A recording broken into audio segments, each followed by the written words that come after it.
yeah, my dancing and the circus. I mean, like, my future really helps me with that because I know that's what he would want. He wouldn't want me dwelling on that he's gone or that he had cancer. I just try to think, I want to make him proud. So I think thinking about my future and dance and that, I think that helps. Because it makes me happy, and I know it made him happy whenever he watched me dance. So I think that's what I try to do. Well, I really like drawing.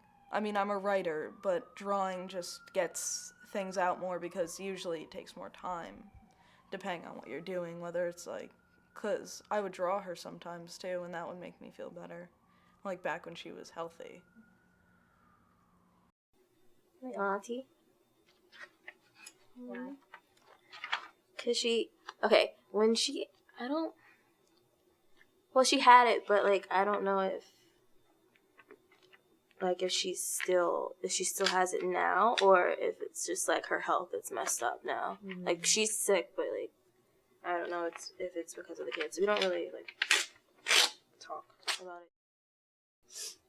it. Yeah, one of the kids I grew up with,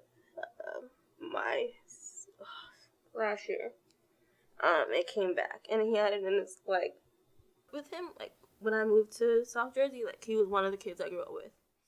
When I was in 9th grade, my friend died of melanoma cancer, and then, which is a type of skin cancer. And then last Christmas Eve, a very close family member died of pancreatic cancer. So I did a lot of research on it because I was like, I was really close to him. He was a family member, and I was wondering like the survival rate and what it was and the treatment he'd have to go through because I didn't want to have to talk to. I don't know. I was really scared to talk to him about it or bring it up. I kind of avoided it as much as possible because I didn't want to. I didn't want to admit to myself that he had it. So like I avoided talking to him about it. So I did a lot of research on the internet and found exactly what it was and the treatment he'd have to go through or his options, I guess. But other than that, I've avoided it. I mean, they do say ignorance is bliss, and they're right about that. So, I tried my best to stay out of it. I mean, I did all the research the first time I found out about it, and I was pretty, like, in the know because she was my mother after all. Mm-hmm. So, they let me know what was going on, everything, how it affected her. I don't want to die that way. I don't want to have a stopwatch on my death, and I feel like cancer does that. I would do anything for him. I would do anything for him, and I would do anything for him to still be alive because he was great, and he was taken way too fast. And my friend in 9th grade, like, no, I don't. Yeah, I would take places with all of them. Still, like, even my friend right now who has cancer, it kills me to see him like this and get chemo and stuff, so I would definitely take his place because they're great people. Yeah, I mean, there are some days, like, after she passed that I thought, why not me? I mean, she was a good person. She never did anything wrong, I thought. She didn't deserve that kind of fate. But no one told me. Didn't know anything about it.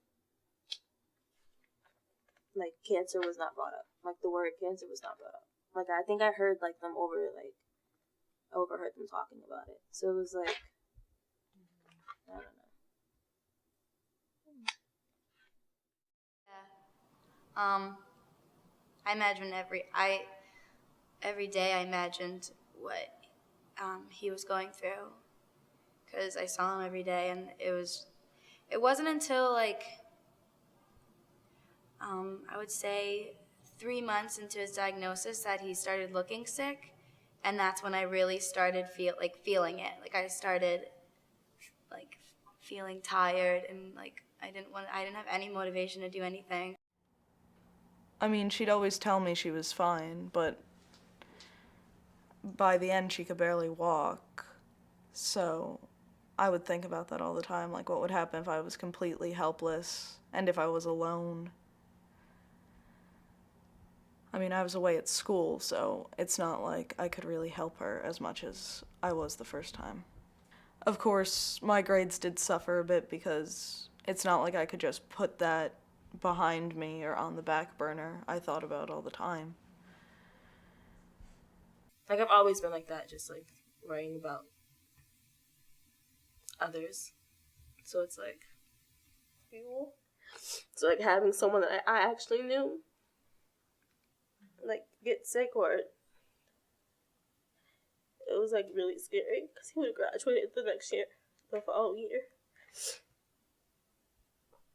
My mom had it and my grandmother had it, so where does that leave me is what I'm wondering.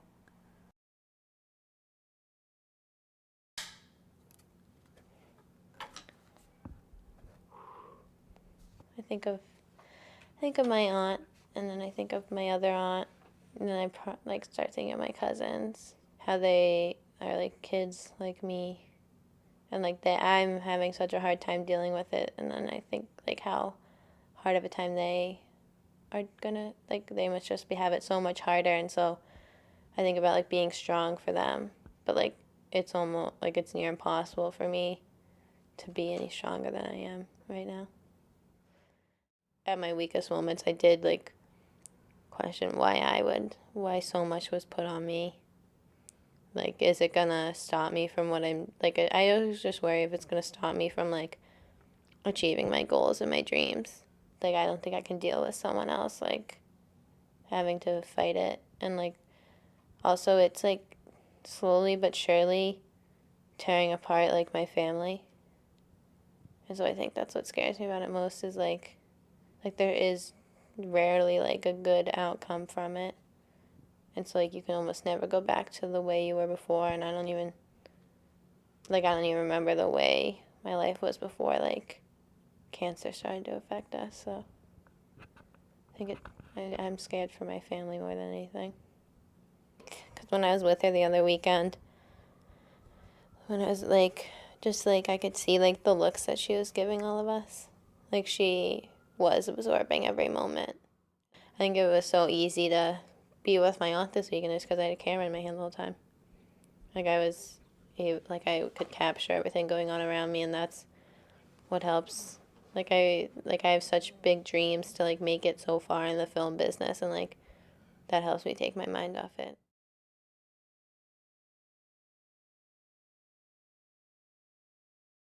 Anytime I have trouble in my life, like it's therapeutic for me to watch a movie about it or make a movie about it, and I think that's like how I cope the best.